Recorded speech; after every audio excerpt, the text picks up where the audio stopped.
আন্তর্জাতিক নারী দিবস 2026-এ ভয়েস অ্যান্ড ভিউজ সংস্থার পক্ষ থেকে সবাইকে শুভেচ্ছা।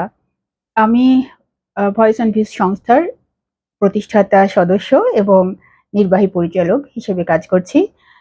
সার্বিকভাবে আমরা কাজ করি যে প্রতিবন্ধী নারীদের অধিকার আদায়ের জন্য সচেতনতা তৈরি করা, এবং একই সঙ্গে আমরা একটা নতুন যে কাজ আমাদের সংস্থার পক্ষ থেকে শুরু করেছি, সেটা হচ্ছে যে পুড়ে যাওয়া নারীদের মানবাধিকার অবস্থার পরিস্থিতিটাকে জানা। সেটা কিভাবে জানা সম্ভব, সেটা বিভিন্ন তথ্য এবং সেটা ঠিক গবেষণা, একাডেমিক গবেষণা নয়, তথ্য সংগ্রহের মাধ্যমে সেটাকে বিশ্লেষণ করা যে আসলেই কি আমাদের মানবাধিকার লঙ্ঘন ঘটে। তো সেইভাবে আমরা সেই কাজগুলো করছি এবং একই সঙ্গে প্রতিবন্ধী যারা বার্ন রিলেটেড প্রতিবন্ধী নারী তাদেরকে সচেতন করছি এবং সেই জেলাগুলোতে প্রশাসনিক যারা স্টেক হোল্ডার্স আছেন তাদেরকেও সে বিষয়টা অবগত করছি। কিন্তু পুড়ে যাওয়া নারীরা কি আসলে প্রতিবন্ধী নারীরা? এখন নারী সেই হিসেবে আমরা এখনো অন্তর্ভুক্ত হইনি আইনের মাধ্যমে। কারণ হচ্ছে আমাদের যে আন্তর্জাতিক সনদ আছে, জাতিসংঘ মানবাধিকার প্রতিবন্ধী ব্যক্তিদের সনদ, অধিকার আদায়ের সনদ, সেখানেও আছে শুধু 4 ধরনের প্রতিবন্ধিতা এবং সেই 4 ধরনের আন্ডারে বিভিন্ন দেশের রাষ্ট্রীয় আইনে আরো ভেঙে ভেঙে সেই নির্দিষ্ট করে প্রতিবন্ধিতাকে চিহ্নিত করা হয়েছে। আমাদের দেশের প্রতিবন্ধী ব্যক্তির অধিকার ও সুরক্ষা আইন 2013 এখানে আছে। এখানেও যে ধরনগুলো আছে সেখানে 11 ধরনের ধরন আছে এবং ওখানে উল্লেখ আছে যদি নতুন কোনো ধরন রাষ্ট্রে চিহ্নিত হয় তাহলে হচ্ছে সেটা নির্দিষ্ট পদ্ধতি আছে, সেটার মাধ্যমে তাকে রাষ্ট্র স্বীকৃতি দেবে।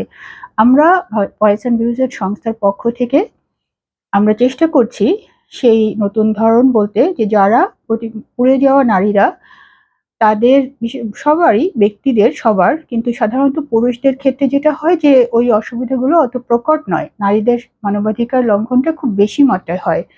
সেটা কোথায়? যে তারা শিক্ষা প্রতিষ্ঠানে শিক্ষার সুযোগ পাচ্ছে না, কাজের জগতে সমান কাজের একটা অধিকার সেটা পাচ্ছে না, হয়তো কাজ পাচ্ছে কিন্তু সমান পারিশ্রমিক, সমান বেতন কি তারা পাচ্ছে?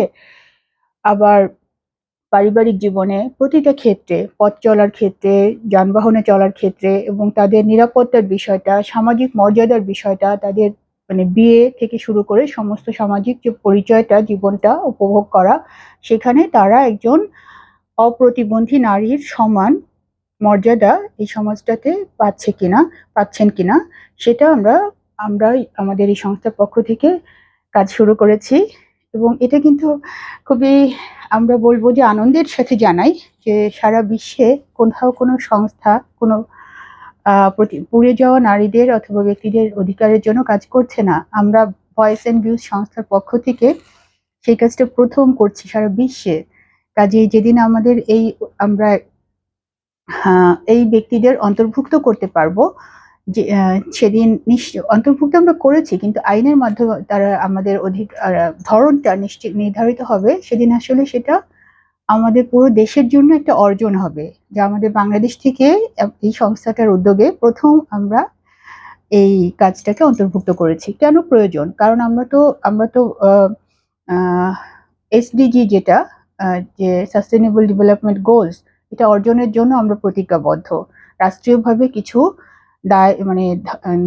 দায় দিয়ে দেওয়া আছে যে তোমাকে সবাইকে অন্তর্ভুক্ত করতে হবে। তো আমরাও একটা জনগোষ্ঠী, আমাদেরকে তো বাদ রেখে রাষ্ট্র তার সমস্ত উন্নয়ন করে ফেলতে পারবে না। তো আমাদেরকে অন্তর্ভুক্ত করবে, আমরা এটা আশা করি। তো সেই লক্ষ্যকে সামনে রেখে আমরা আমাদের খুব ছোট্ট একটা সংস্থা, আমাদের আর্থিক সক্ষমতাও খুবই কম, আমাদের লোকবল খুবই কম, তার ভেতর দিয়ে শুধুমাত্র অভিজ্ঞতা থেকে আমরা এই কাজগুলো করছি। তো সেইখানে আমরা এই আন্তর্জাতিক নারী দিবসে আমরাও সবার থেকে আলাদা থাকতে চাই না, সবাইকে শুভেচ্ছা জানাই আমাদের পক্ষ থেকে। খুব আন্তরিকভাবে যারা আমাদেরকে প্রত্যক্ষভাবে সহযোগিতা করছেন, আমাদের নিজেদের যারা টিম মেম্বার, আমাদের সহকর্মীরা, আমাদের সদস্যরা, তারা তো আমরা আছি, আমাদের যারা বিভিন্নভাবে প্রত্যক্ষভাবে সহযোগিতা করছেন এবং যারা সহযোগিতা কখনো শুরু করেছিলেন পরে হয়তো নেই, আবার যারা অনেকের কাছে তথ্য আছে আমরা আগামীতে একসাথে কাজ করব, তারা থেকে শুরু করে এবং অনেকে আছেন যারা সরাসরি কাজে সহযোগিতা করতে পারেন না, কিন্তু আমাদেরকে অনেকভাবে পরামর্শ দেন, অনেক মানে সহযোগিতা করেন, যেটা পরোক্ষ সহযোগিতা, তেমন করে ডিরেক্ট অথবা প্যাসিভ যেভাবেই আমাদেরকে সহযোগিতা করেছেন, সবাই আমাদের পরিবারের সদস্য। আমরা সবাইকে আজকে শুভেচ্ছা জানাই, আন্তর্জাতিক নারী দিবস 2026-এর শুভেচ্ছা।